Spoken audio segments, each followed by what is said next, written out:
Bem, meus irmãos, boa noite, boa tarde, bom dia. Não sei em que horas os irmãos vão estar vendo esse vídeo, mas por conta dessas circunstâncias, né, do coronavírus, a gente decidiu fazer tudo agora online. Então, enquanto perdurar esse problema de confinamento, de estarmos em casa, em quarentena, as atividades da igreja serão online. Então, a aula da EBD, para não deixar sem nada, para não deixar parado também, nós decidimos fazer essa primeira aula por vídeo. E eu estou fazendo essa experiência agora. Alguns irmãos sabem, eu sou professor por formação e eu gosto do contato físico das pessoas. Eu não sei se eu vou me dar muito bem com essa aula online, mas a gente vai fazendo o que a gente pode para o reino de Deus. Então, a gente vai dar continuidade ao que o pastor estava vendo com os irmãos. Ele viu, a gente está estudando a primeira epístola de Paulo a Timóteo, e o pastor chegou até o capítulo 3, quase o finalzinho do capítulo 3. Ele me pediu para dar o capítulo 4 e o capítulo 5, para que ele retome no 6, faça um encerramento e depois se dividam as salas. Esse era o plano original, mas agora a gente não sabe como é que vai ser. Mas aí Deus vai estar nos direcionando, vai estar nos dando estratégias para tal. Então vamos só fazer recapitular, né? Vamos só fazer um overview de tudo que foi visto para a gente poder seguir com o capítulo 4 e o capítulo 5. Os irmãos perdoem que eu não tenho, o meu computador ele não tem uma câmera exclusiva, então eu tenho que estar olhando para cá, olhando para a tela para poder estar falando com vocês, mas eu vou estar de vez em quando olhando para a tela para firmar esse contato visual com os irmãos.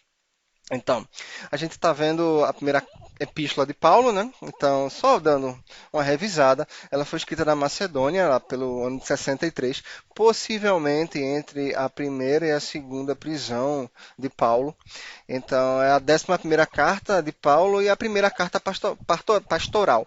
Na verdade, as cartas pastorais ele vai estar se dedicando aos pastores, no caso Timóteo e no caso Tito, que vem logo após, que vai dar dando orientações a esses novos pastores de como proceder, de como administrar lá as igrejas. Então, tratam de conselhos de Paulo a seus filhos na fé. No caso, Tito, lá em Éfeso, e na ilha de Creta, Timóteo em Éfeso e na ilha de Creta, lá, Tito. São cartas úteis para pastores e líderes espirituais. Então, o contato de Paulo com Timóteo, a gente pode ver isso lá em Atos, no capítulo 15 de Atos, quando tem aquela grande assembleia, acho que os irmãos lembram disso, quando é feito tem aquele problema dos judaizantes que os novos convertidos tinham que se circuncidar ou não, e a circuncisão não era para ser. Então houve uma assembleia lá em Jerusalém, no capítulo 15. Então, quando decidiu que isso não deveria ser imputado, isso não deveria ser forçado aos novos convertidos, mas também os judeus que se converteram, que se quisessem continuar com essas suas práticas, poderiam continuar com elas desde que não obrigasse os novos convertidos. Então, essa decisão foi levada por Paulo para as igrejas em sua segunda viagem, para que as igrejas tomassem conhecimento de tudo que foi decidido. Então, no capítulo 16, que a gente tem aqui em tela, foi quando ele tem um contato lá com Timóteo, e chegou a Derbe e Listra, e eis que estava ali um certo discípulo por nome de Timóteo, filho de uma judia, que era crente, mas de pai grego. Lá em 2 Timóteo, vai ser falado até o nome da mãe dele, da avó dele, Lloyd, e da mãe Eunice, que, segundo Paulo, foram importantes na formação de fé, numa fé não fingida que Timóteo apresentava, do qual davam bom testemunho os irmãos que estavam em Listra e em Icônio. Paulo quis que este fosse com ele, e tomando o circuncidou por causa dos judeus que estavam naquele lugar, porque todos sabiam que seu pai era grego. Então, os propósitos dessa carta, inicialmente, seriam para encorajar Timóteo a ficar num lugar difícil, lembrando a todos os irmãos que Timóteo estava em Éfeso. A gente sabe que não tem, na prática, uma igreja boa de ser gerenciada, porque existe o toque humano nisso. Existem pessoas com suas complexidades, com seus problemas, com tudo que envolve o lidar com pessoas, mas especialmente Éfeso era uma coisa problemática, porque Éfeso era o templo de Diana, era uma das 7 maravilhas do mundo antigo, era o templo de Diana, o templo dessa deusa lá para eles. E os próprios cidadãos lá de Éfeso se achavam guardiões de Diana. Eles diziam que a imagem de Diana tinha caído do céu, tinha caído lá de Júpiter, de Zeus para a Terra, e eles tinham que guardar isso. Então eles eram ferrenhos com esse culto, e era um culto totalmente promíscuo, era um culto que tinha muitos atos de prostituição cerimonial. As prostitutas cerimoniais ficavam ali, e os ourives, tem um episódio em Atos que os ourives ficam enfesados com Paulo, porque eles estão perdendo de lucrar com isso, com esse cristianismo que abole imagem, vai abolir esse paganismo. Então, era uma igreja que tinha esse legado da idolatria, uma coisa arraigada, e da prostituição, da coisa mais sexual, que tornava-se muito complicado essa igreja. A ponto de que, em suas orientações, ele vai até falar do modo como as mulheres deviam se vestir, estar, para tentar quebrar esse vínculo do religioso com a prostituição, com a lascívia, a luxúria que existia naquela cidade. Então ele tinha que encorajar Timóteo, um jovem pastor, assumindo nada menos do que o lugar de Paulo numa cidade que a Bíblia diz que Paulo passou 3 anos lá, e nesses 3 anos que Paulo passa lá, no capítulo 19 vai dizer que toda a Ásia tinha ouvido falar das coisas de Paulo. Então Paulo tinha falado a todo mundo. Então, além do peso de ser um jovem pastor, ele era um pastor que estava ficando no lugar do apóstolo Paulo. Então ele precisava de encorajamento para continuar. Instruções na administração da igreja. A gente sabe que não é fácil administrar uma igreja, e advertir sobre doutrinas errôneas. Paulo, ele vai falar também lá em Atos que na sua partida virão lobos devoradores que vão ensinar coisas errôneas na igreja. Paulo vai falar a Timóteo que sempre falando sobre fábulas, não rejeita as fábulas, não deixa as fábulas, corre dessas fábulas. Então são histórias da tradição judaica que poderiam estar se infiltrando na igreja, até mesmo do problema do próprio gnosticismo, o problema do ascetismo, que dizia que a única maneira de atingirmos o nosso ápice de pureza moral e espiritual era abrirmos mão de todos os prazeres. Então ele vai falar também da abolição do casamento, tudo isso. Tudo são preceitos que vão contra o próprio querer de Deus para a vida das pessoas e da igreja. Então, o propósito dessa carta, na verdade, eu gosto muito do capítulo 3:15, eu até coloquei ele aqui, a gente vai ler depois, como versículo-chave dessa epístola, porque dando a devida importância à igreja, à casa de Deus. Ele vai dizer que ele é uma segurança, ele é o baluarte da verdade. O baluarte é uma fortificação, era a segurança da verdade, e ele vai tratar de diversos aspectos da igreja. Então, a estrutura da carta, ele começa com a introdução, a advertência contra os falsos mestres, como eu falei com vocês, a instrução sobre como cultuar em público, a oração em público, a mulher no culto público, as qualificações dos oficiais da igreja, bispo, diáconos. Então, só para a gente ir caminhando ao pouco até chegar no capítulo 4, então, como introdução, no capítulo 1 e 2, ele vai se apresentar, vai dar os motivos da carta, dizer que tinha deixado incumbido Timóteo de tratar desses falsos mestres que estavam se aproximando, que estavam ensinando coisas erradas, doutrinas erradas para as pessoas lá de Éfeso. Então essas heresias, ele vai falar de fábulas e genealogias, que Timóteo devia tomar uma atitude para essas pessoas, admoestando a não mais fazerem isso. Então essas advertências com esses falsos mestres, a gente vai encontrar lá no capítulo 1, Então, logo no comecinho, desde o capítulo 3 ao capítulo 30, eu estou com a minha Bíblia aqui, você pode acompanhar. Isso tudo já foi visto com o pastor, mas a gente pode, só para relembrar aqui alguns textos, que o versículo 4, não se ocupem com fábulas e genealogias sem fim, que antes promovem discussões do que o serviço de Deus na fé. E isso estava entrando na igreja, isso estava se infiltrando na igreja, aí Paulo deixa Timóteo, para Timóteo conversar e tentar demonstrar essas pessoas. Mas lá na frente, no capítulo 3 ou 4, a gente vai chegar lá, ele vai falar sobre a apostasia, que era o ato de deliberadamente largar a fé. E ele vai dizer que a apostasia se infiltrava e essa apostasia ela tinha como objetivo, era uma coisa de Satanás, mas tinha como objetivo puxar as pessoas da igreja e arrebanhá-las num rebanho próprio desses outros apóstatas para disseminar as suas ideias, disseminar aquilo que eles estavam pregando. Então, ele vai, no capítulo 2, ele vai tratar sobre as instruções em relação ao culto. Ele vai, antes de tudo, no versículo 1º, ele vai falar sobre as orações. Ele vai dizer as orações em favor de todos os homens, as orações, as súplicas, orações, intercessões, ações de graças, dizendo que os homens, eles levantando as mãos santas, sem ira e sem animosidade. Então, sem ira, esses problemas de relacionamento, sem animosidade, sem contendas uns com os outros. Uma oração livre de tudo isso, uma oração pura, oração que o próprio Deus receberá, porque não está permeada com esses problemas de relacionamento.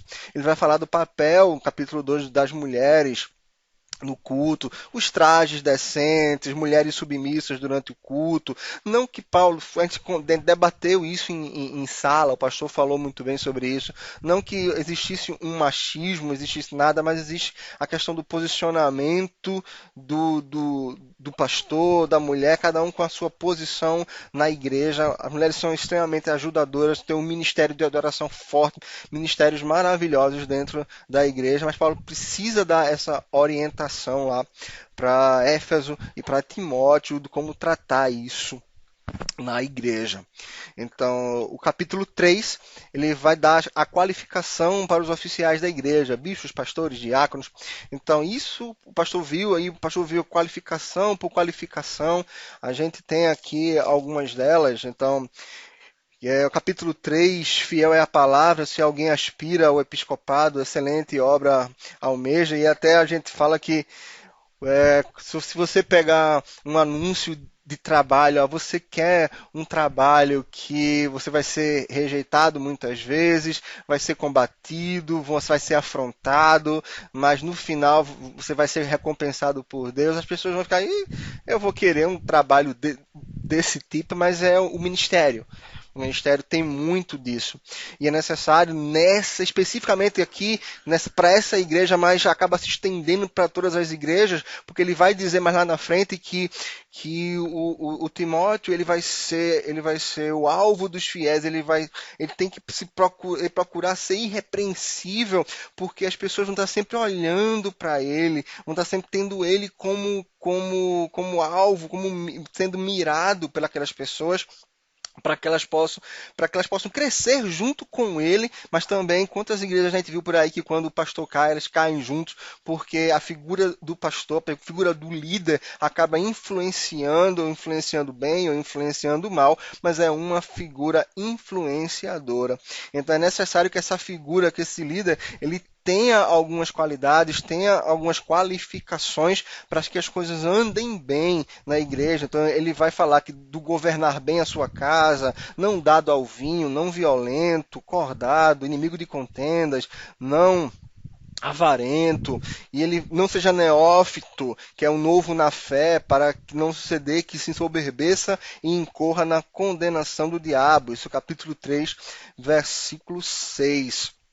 Então, a todas essas qualificações do bispo, do líder geral, ele vai dar também aos diáconos, que são os servos. O pastor falou que na nossa igreja, ao contrário das igrejas tradicionais vinculadas à convenção, que tem um corpo diaconal, a nossa igreja não tem esse corpo formalizado, por entender que todos podem ser diáconos e diaconisas, desde que sejam servos, servos irrepreensíveis, servos firmados na palavra, todos podem ter essa função. É muito mais uma questão de nome, mas o que importa mesmo é o caráter e a funcionalidade, a vontade de servir para o reino, a vontade de estar disposto a estar servindo, a estar disposto a ser servo uns dos outros. Então, ele vai falar um texto muito bom nesse versículo, no capítulo 3, versículo 9, que é conservando o mistério da fé com a consciência limpa.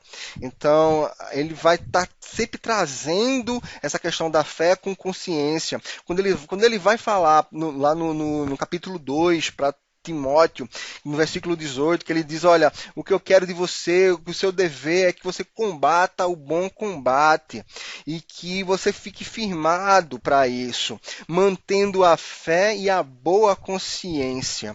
Ele vai falar de duas figuras lá no capítulo 2 que perderam isso, Himeneu e Alexandre. Himeneu, ele vai mais na frente tratar, que ele vai dizer que esse cara estava ensinando que a ressurreição já se deu, em que você ir de encontro à ideia da ressurreição, você ir de encontro à própria ressurreição de Cristo. Isso é muito complicado na nossa doutrina, é muito complicado no nosso entendimento do que vem a ser a obra salvífica de Cristo em relação a nós. A gente vai falar de Alexandre, ele fala dessas duas figuras que perderam isso. A gente vai ver, quando for falar um pouquinho dos apóstatas, que possivelmente tudo começa com uma perca de consciência. O capítulo 4 ele vai dizer que os apóstatas eles têm a consciência cauterizada, marcada, com ferro, tão enrijecida.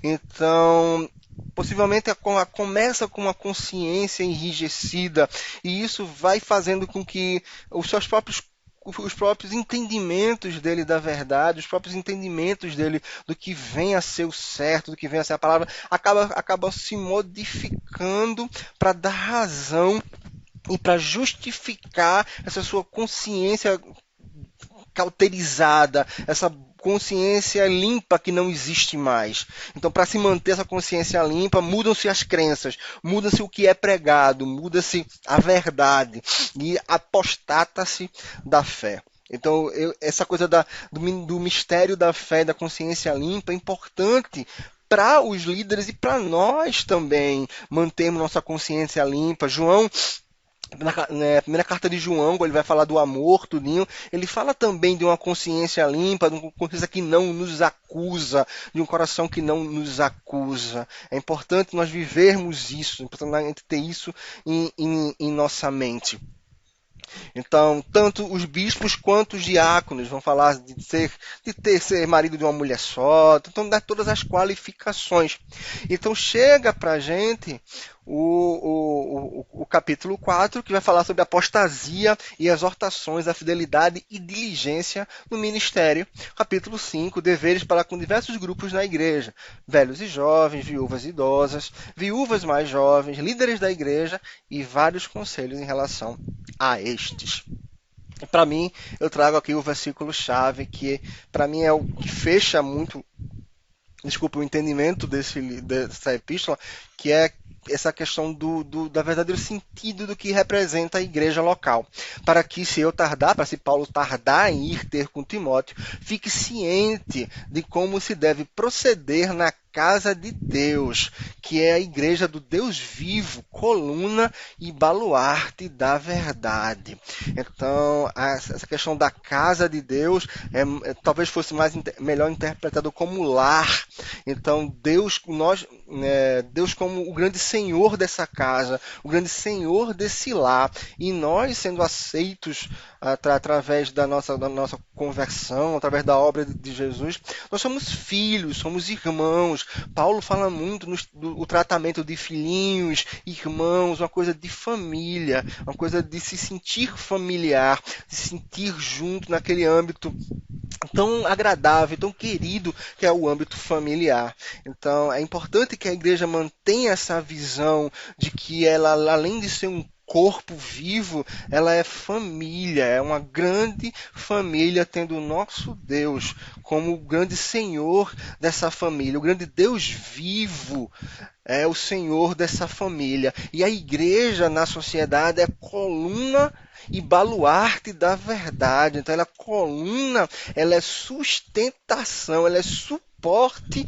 da verdade na sociedade. E baluarte, ela é um termo militar, é uma fortificação impenetrável, então ela denota segurança. Então, ser coluna e baluarte é uma coisa que Timóteo entenderia muito bem, até mesmo pelo próprio templo de Diana, lá em Éfeso, que tinha 127 colunas sustentando toda aquela estrutura. Era o maior templo que existia na Idade Antiga, tanto é que entrou, como eu falei, para uma das 7 maravilhas do mundo antigo. E a igreja do Senhor, a casa de Deus, como baluarte, como fortaleza impenetrável, segurança da verdade. Então, a partir desses esclarecimentos que ele vai dar através do culto, esclarecendo sobre o culto, os papéis do culto, como se deve orar, como se deve se comportar, os perigos que estavam entrando na igreja, através das falsas doutrinas, as qualificações dos líderes, o entendimento real do que é a casa de Deus. Então a gente pode começar agora o capítulo 4, que ele vai começar falando sobre a apostasia e pedindo a Timóteo diligência, quer dizer, cuidado, zelo, certeza do que está fazendo, diligência na verdade. Então, apostasia e exortações à fidelidade e diligência no ministério. Então, o texto eu vou estar trazendo para aqui, vocês podem acompanhar por aqui, e é o texto da minha Bíblia. Então, mas o Espírito expressamente diz que nos últimos tempos apostatarão alguns da fé, dando ouvidos a espíritos enganadores e a doutrinas de demônios. Então, a apostasia, o que vem ser a apostasia? É o abandono deliberado da fé cristã. Você conscientemente, por vontade própria, abandonar a fé cristã. Existe uma discussão muito forte sobre a questão se o verdadeiro cristão, o verdadeiro crente é capaz de apostatar, visto que salvação não se perde. Mas isso é uma discussão que fica para depois. A gente vai falar aqui dessas falsas pessoas, que acho que é Filipenses que vai falar, que eles estavam conosco, mas não eram dos nossos. Mas vai falar dessas pessoas que deliberadamente abandonaram aquilo que diziam crer para se entregar aos prazeres mundanos, se integrar a doutrinas. E isso é coisa do demônio, isso é coisa do diabo, do Satanás. Ele coloca essas coisas na mente das pessoas, são pequenos gestos, pequenos pecados que vão sendo encobertos, que vão crescendo, e como a gente falou antes, como uma pessoa acaba se vendo incapaz de manter uma consciência limpa, em vez de buscar arrependimento, em vez de buscar até mesmo aceitar repreensão, de se expor com isso, a pessoa acaba preferindo apostatar, quer dizer, pegar tudo que cria e inverter e modificar isso para dar justificativa àquilo que agora ela vive, que agora ela estava passando, como se fosse trazer paz a essa consciência não mais limpa, que não mais acusava.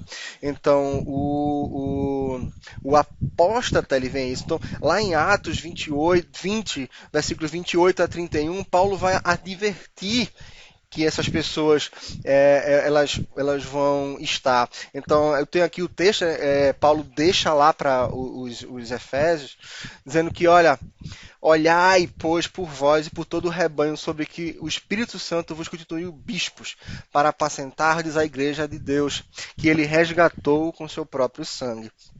Porque eu sei isto que, depois da minha partida, entrarão no meio de vós lobos cruéis, que não pouparão ao rebanho, e que de entre vós mesmos se levantarão homens que falarão coisas perversas, para atraírem os discípulos após si. Portanto, vigiai, lembrando-vos de que durante 3 anos não cessei noite e dia de admoestar com lágrimas a cada um de vós.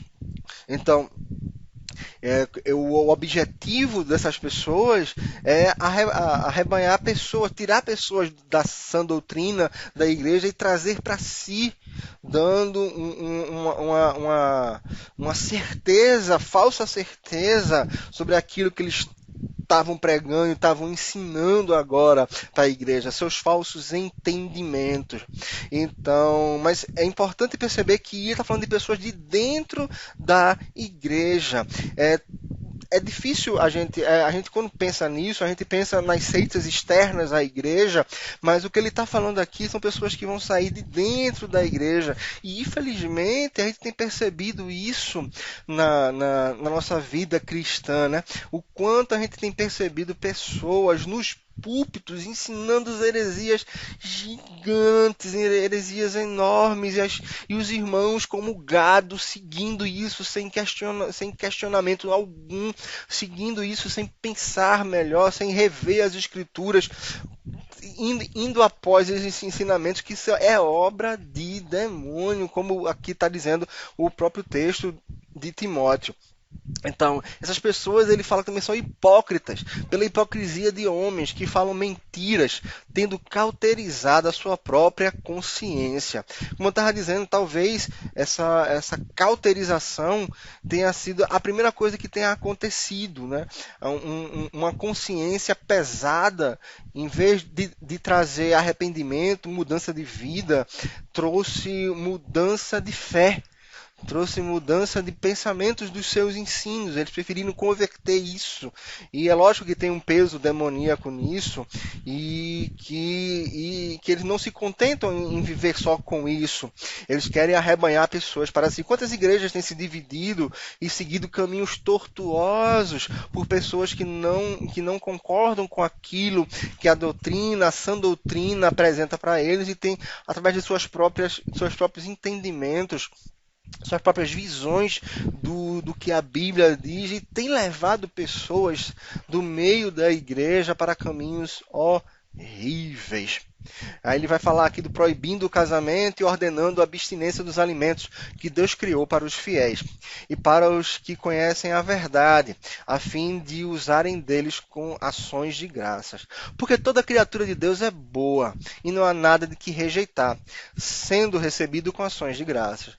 Porque pela palavra de Deus e pela oração é santificada. Isso aqui a gente tem essa apostasia, esses falsos ensinos. Ele tem uma mistura do legalismo judeu, como a gente pode ver aqui. O legalismo judeu, ele dizia a questão dos alimentos impuros e puros, próprios ou impróprios para consumo.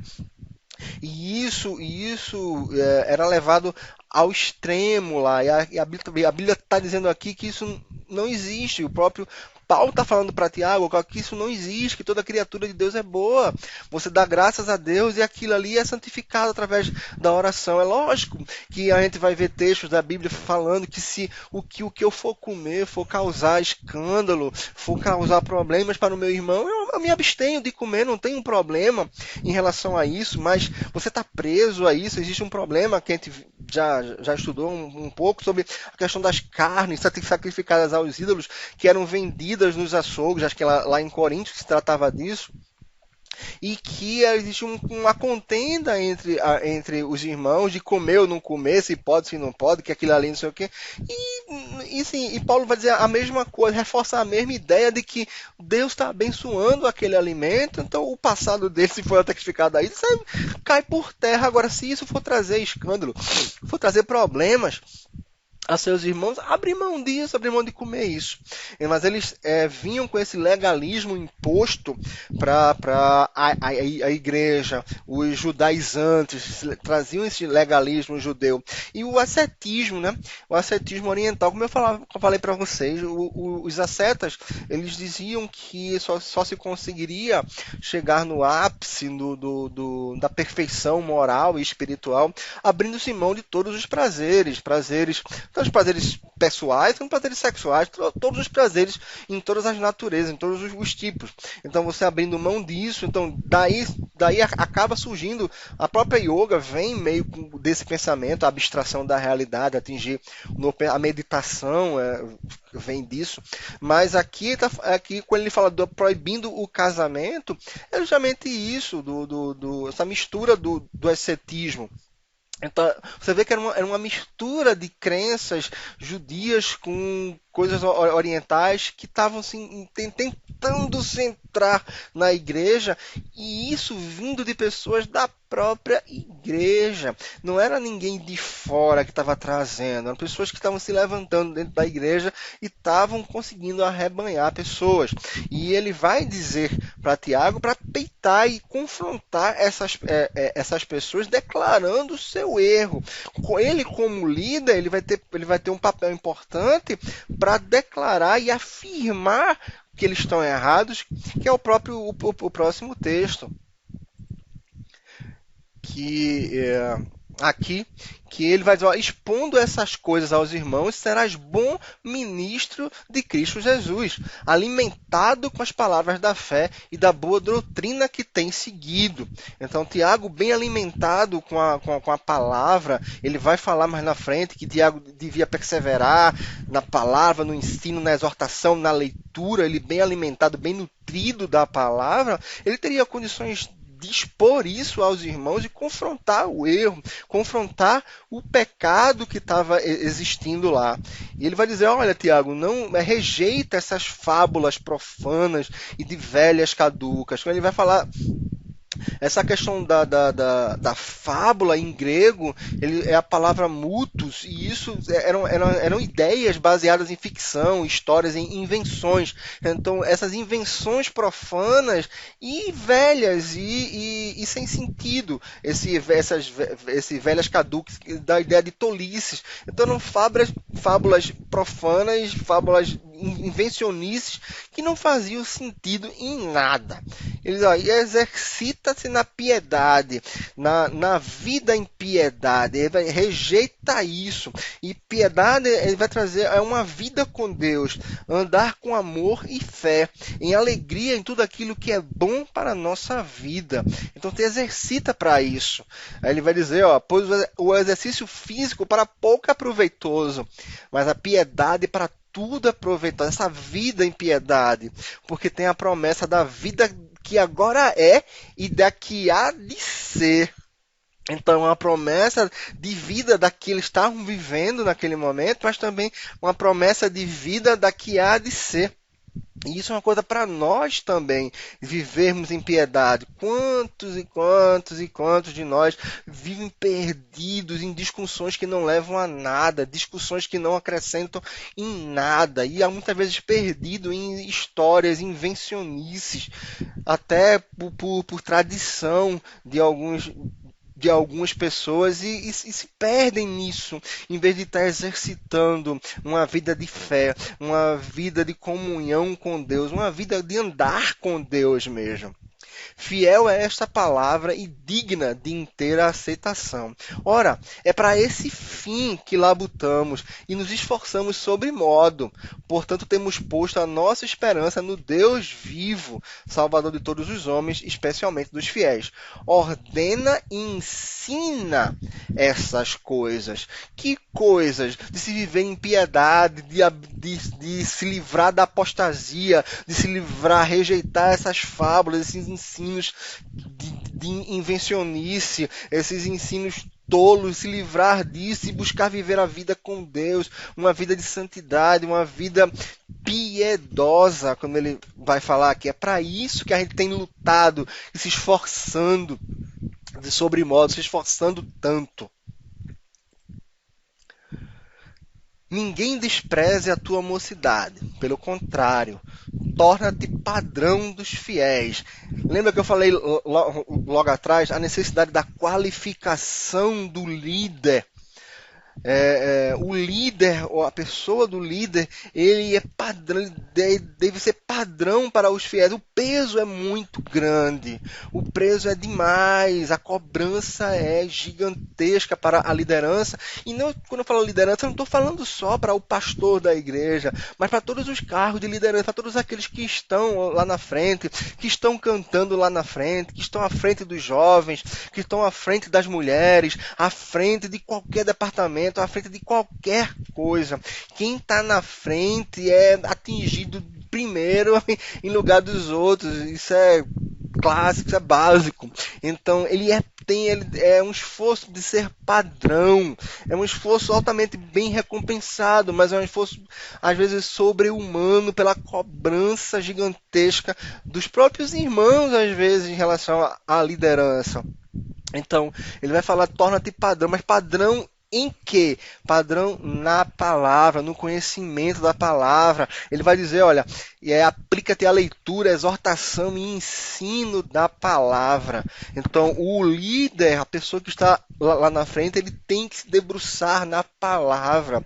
Ele tem que ter uma vida de leitura, de conhecimento, de comunhão com Deus através da sua palavra. E não só uma vida de leitura, mas de prática, no procedimento. Ele tem que viver o que ele lê, viver o que ele entende, ver o que ele está aprendendo da palavra de Deus. O procedimento, ele vai ser a confirmação de tudo aquilo que ele tem estudado e daquilo que ele tem se dedicado, a confirmação da leitura, do ensino. Não adianta eu estar ensinando para vocês a palavra, estar ensinando a vocês qualquer tipo de coisa, e eu tenho uma vida totalmente repreensível, totalmente errada.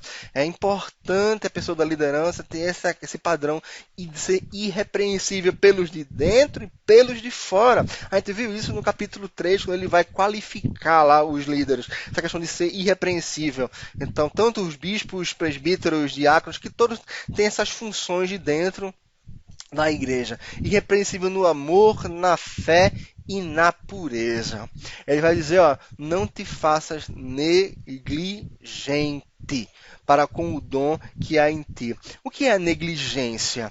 Negligência, ela é a falta de cuidado, desleixo, preguiça, fazendo as coisas desleixadamente, sem dedicação, sem atenção, fazendo as coisas como se fossem qualquer coisa.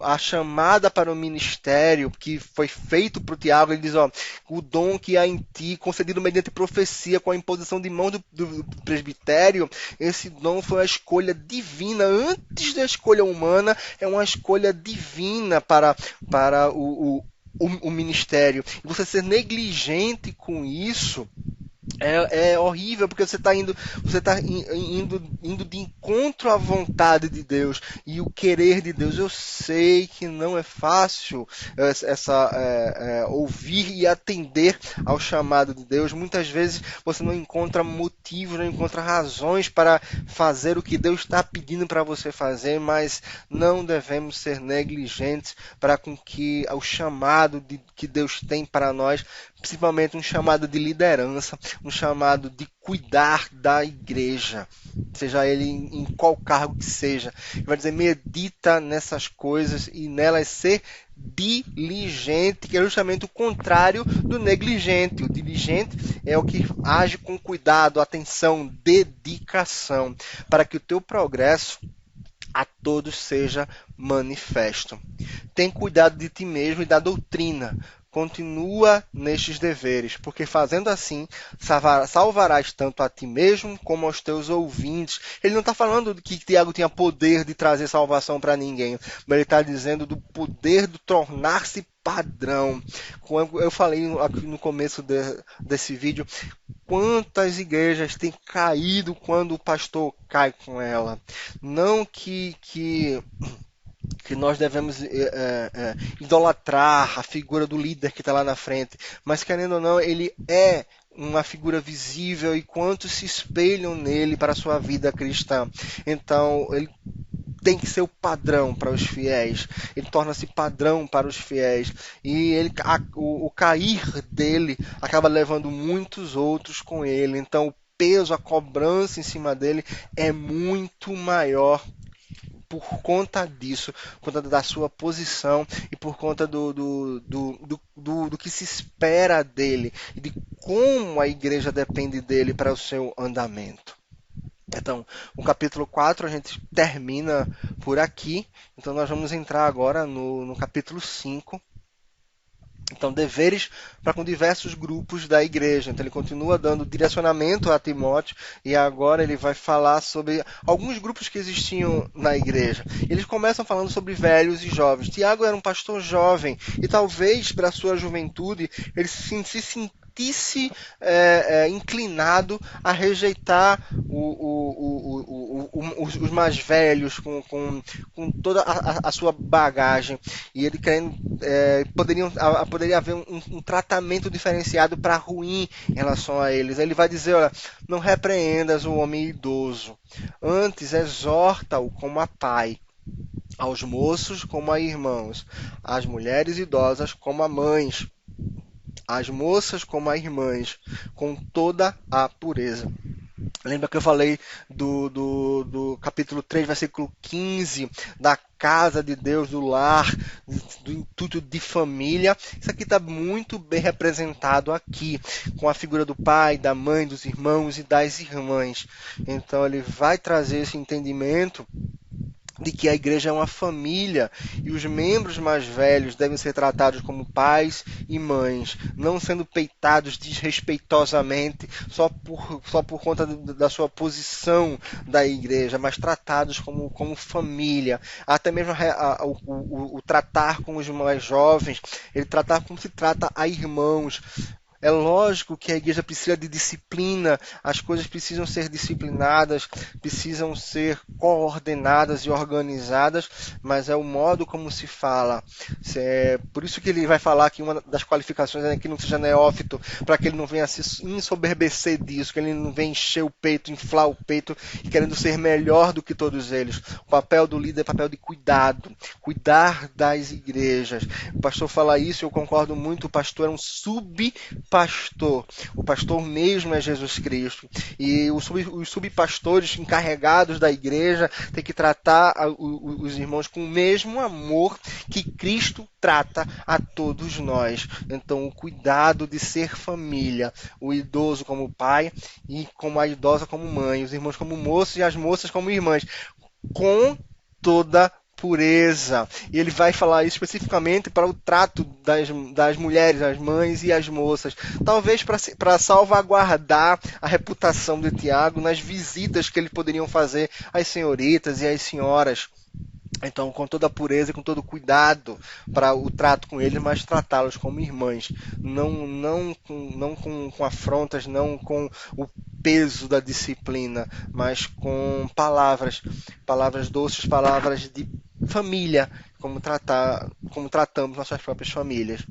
Então, ele vai falar sobre as viúvas, então idosas. É interessante que ele faz uma divisão entre as viúvas idosas e as mais jovens. Então, vamos ler o texto, depois a gente comenta. Honra as viúvas verdadeiramente viúvas, mas se alguma viúva tem filhos ou netos, que estes aprendam primeiro a exercer piedade para com a própria casa e a recompensar os seus progenitores, pois isso é aceitável diante de Deus. Aquela, porém, que é verdadeiramente viúva e não tem amparo, espera em Deus e persevera em súplicas e orações, noite e dia. Entretanto, a que se entrega aos prazeres, mesmo viva, está morta. Prescreve, pois, essas coisas, para que sejam irrepreensíveis. Ora, se alguém não tem cuidado dos seus, especialmente das dos da própria casa têm negado a fé, e é pior do que o descrente. Não seja inscrita, senão viúva que conte ao menos 60 anos de idade, tenha sido esposa de um só marido, seja recomendada pelo testemunho de boas obras, tenha criado filhos, exercitado hospitalidade, lavado aos pés aos santos socorridos ou a atribulados, se viveu na prática zelosa de toda a boa obra. Então ele vai falar, eu grifei algumas coisas aqui das verdadeiramente viúvas. Então, tem que haver um cuidado sobre a quem a igreja vai socorrer, a quem a igreja vai dedicar os seus recursos, para que recursos não sejam desperdiçados, para que os recursos sejam direcionados verdadeiramente para quem realmente precisa. E ele vai fazer essa divisão entre as viúvas verdadeiras.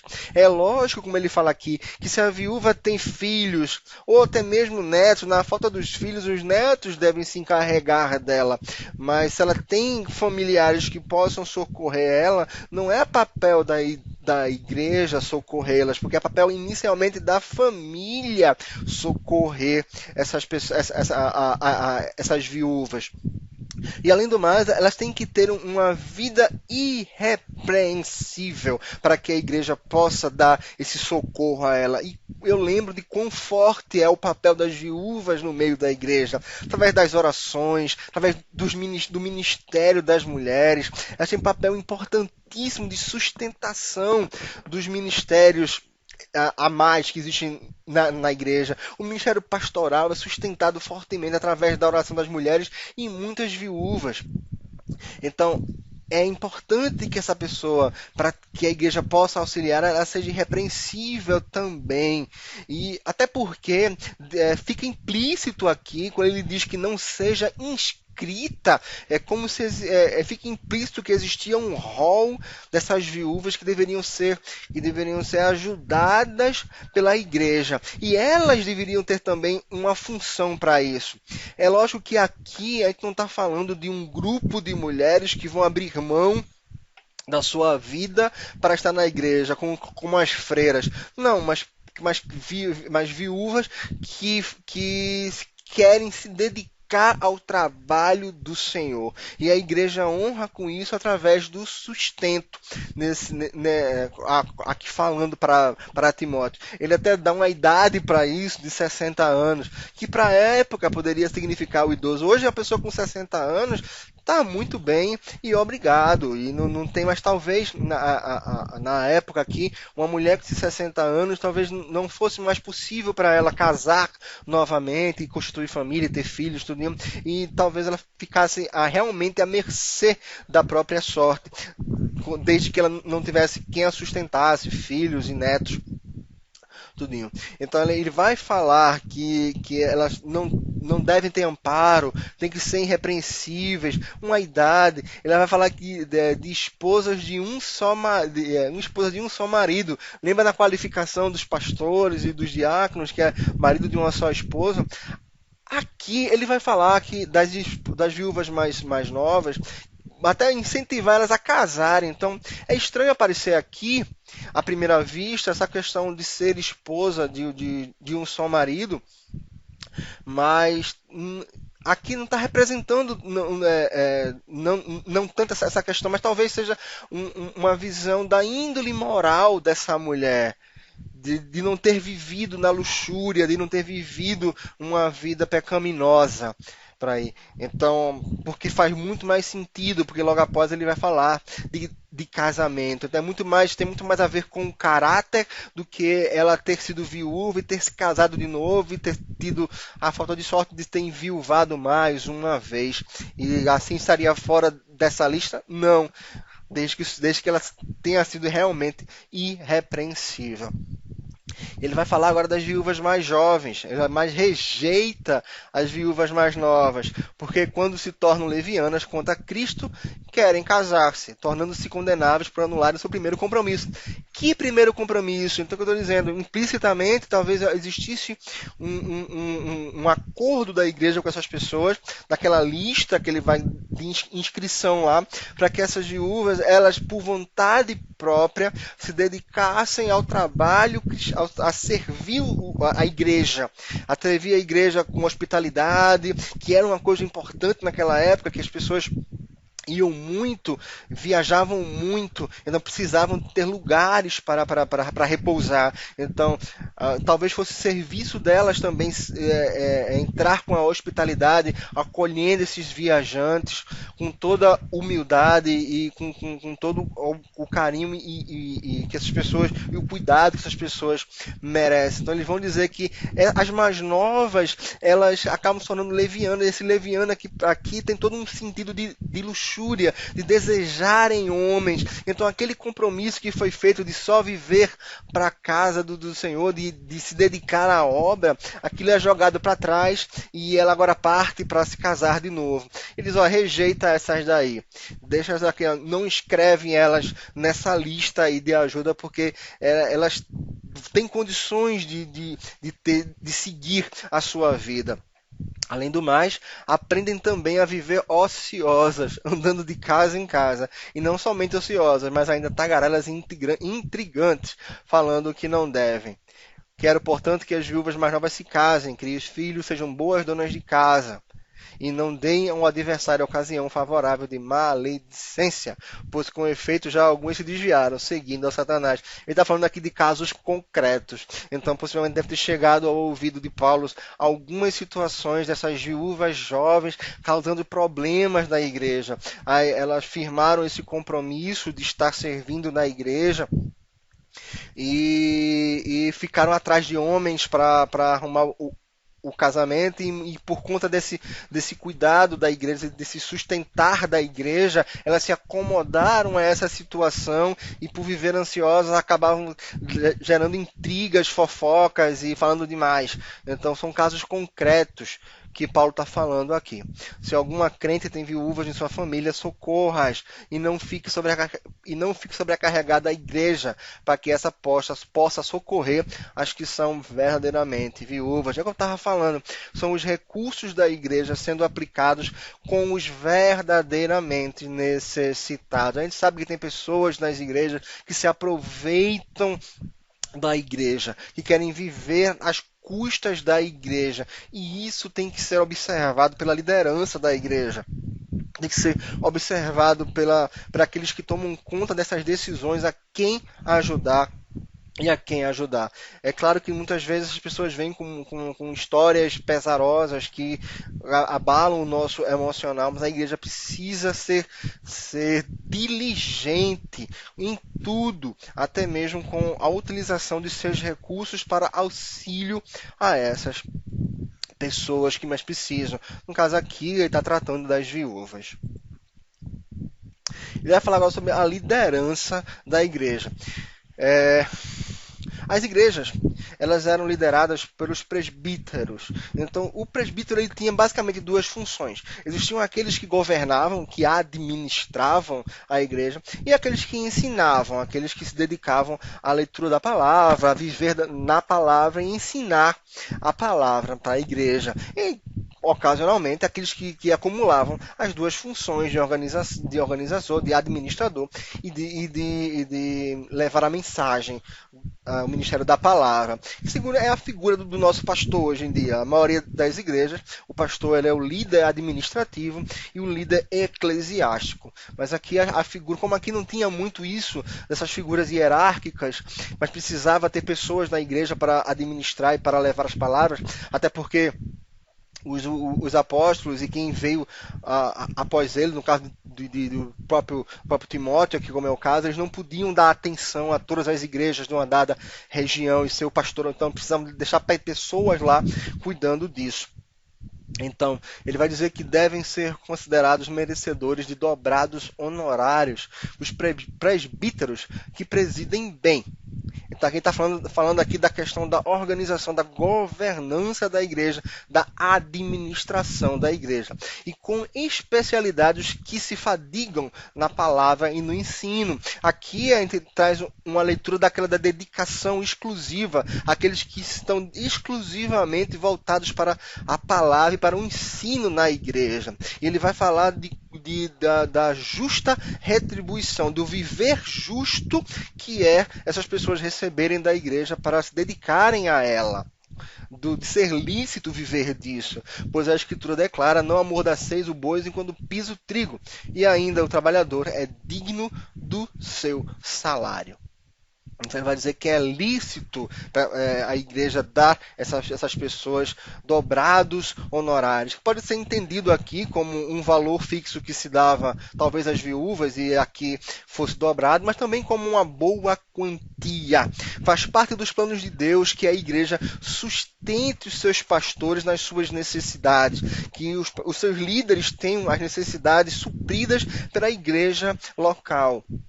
Faz parte dos planos de Deus que a igreja supra isso e cuide bem dos seus pastores, dando a eles uma vida tranquila, uma vida digna, porque muitos deles, em sua maioria, são dedicação exclusiva, abrindo mão de sua vida para estar exclusivamente na igreja. E eu sei que existe muitas vezes em alguns pastores o medo de perder isso, de que a igreja possa, depois de tantos anos, colocá-lo para fora e ele perder esse sustento. E acontece muitas vezes isso. Mas a igreja tem um papel de cuidar do seu líder, cuidar do anjo que, que Deus colocou na sua igreja. E também os pastores têm que levar isso em consideração, de não estar voltado para a igreja exclusivamente por questões financeiras. Existe um outro lado da moeda. Quantos pastores estão vinculados à obra só por questões financeiras? E o quanto isso é prejudicial, o quanto isso está fora dos planos de Deus. Pastores que se aproveitam até mesmo desses textos para cobrar da igreja melhores salários, melhores condições de vida, mas enquanto a igreja tem dado a ele, às vezes até mais do que as suas posses permitem. Então, equilíbrio, mas tendo a certeza de que é plano de Deus a igreja cuidar dos seus pastores. Ele vai falar sobre a disciplina dos presbíteros, dos pastores. Existem outros textos que vão falar da disciplina de membros. Então, Mateus 18, Romanos 16, 1 Coríntios 5, ele vai tratar do modo de disciplina de membros. Mas aqui ele está falando especificamente a disciplina para com os seus líderes, os presbíteros. Então, existe dentro das igrejas hoje em dia, existe um problema do 8 ou 80.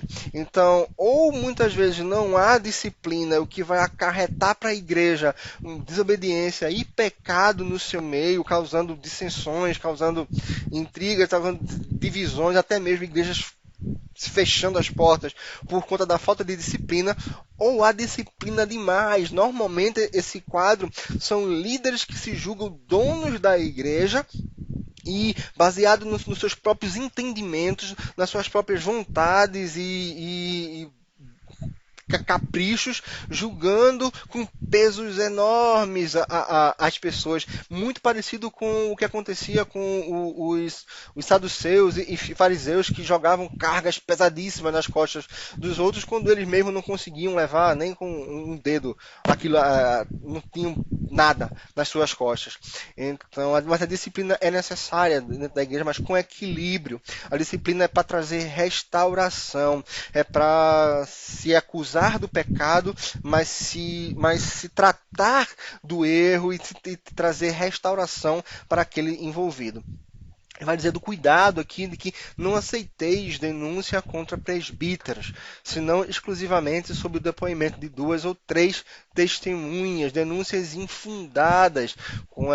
Muitas vezes infelizmente existem pessoas que mal intencionadas dentro da igreja, que acabam levantando falsos contra os seus líderes. Isso tem que ser apurado e muito bem apurado, porque é contra o anjo da igreja, contra aquela pessoa incumbida pelo próprio Deus de estar cuidando daquela igreja. Então não é qualquer denúncia, não é qualquer coisa que deve ser levada em consideração, mas que se tenha 2 ou 3 testemunhas. E quanto aos que vivem no pecado, repreenda-os na presença de todos, para que também os demais temam. Ele está falando aqui, ó, de que tudo tem que ser feito de modo franco, modo aberto, honesto e nada debaixo dos panos. Se errou, errou. Chama a igreja, presença de todos e confronta-se o erro e disciplina-se não só o líder, mas o membro também. Mas que haja uma disciplina às claras, não debaixo do pano, tentando encobrir. É lógico que é muito pesaroso para a igreja ter o seu líder envolvido em pecado, tudinho, mas é preciso ser tratado. E os líderes da igreja precisam tomar esse posicionamento, tanto quanto ao pastor, quanto aos próprios outros membros que têm cargos de liderança. Conjuro-te perante Deus e Cristo Jesus e anjos eleitos, que guarde esses conselhos sem prevenção, nada fazendo com parcialidade, imparcialidade, sem preconceito contra ninguém, mas também sem favoritivismo a favor de ninguém. Que as decisões da liderança, as decisões dos líderes sejam totalmente imparciais, que não podem ser levados por preconceitos ou favoritivismo, para que as coisas andem bem e o corpo de Cristo permaneça saudável. A ninguém imponhas precipitadamente as mãos, não te tornes cúmplice de pecados de outrem, conserva-te a ti mesmo puro. Não continues a beber somente água.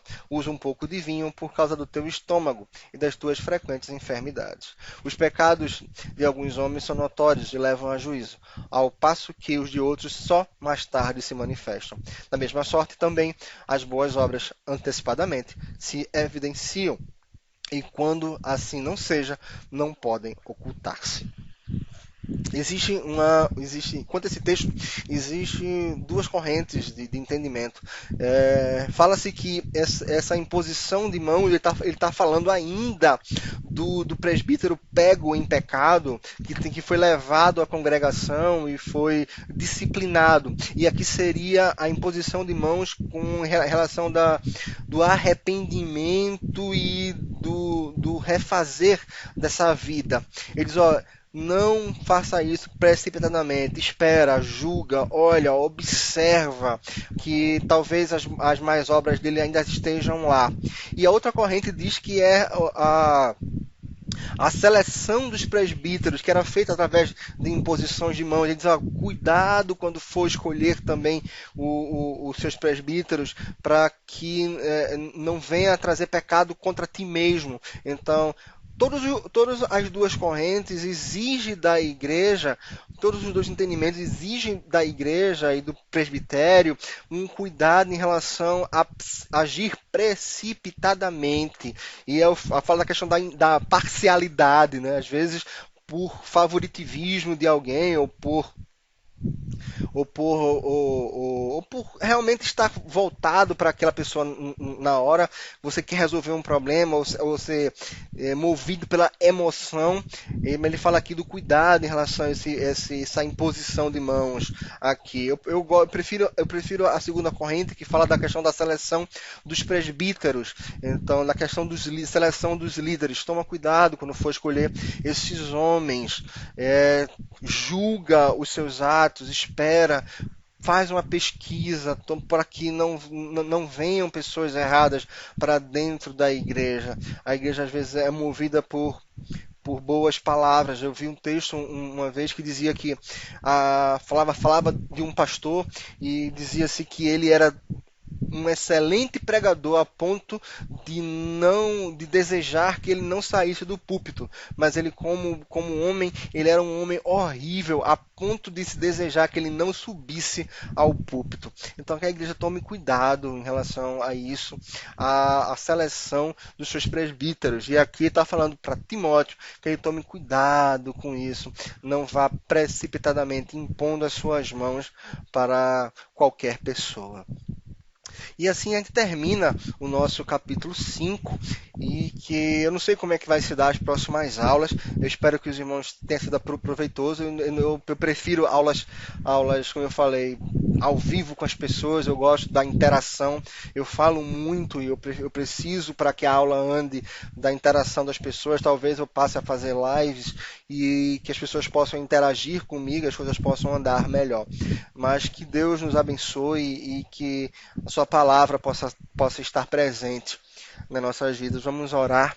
Santíssimo Deus, muito obrigado, ó Pai, pela tua palavra, muito obrigado, ó Pai, pelo aquilo que tu tens no teu coração para cada um de nós, que possa ser aplicado em nossas vidas, que tu possas ter falado aos nossos corações, mudado o nosso entendimento e vismo, ó Pai, para que nós possamos entender o verdadeiro valor da tua igreja, a verdadeira importância da tua casa como coluna e baluarte, fortaleza da verdade para com a sociedade. Fica conosco, Pai, nos abençoa, faz-nos passar bem por essa fase e edifica a tua igreja para a tua honra e para a tua glória. Senhor, muito obrigado por tudo. Em nome de Jesus. Amém. E até a próxima.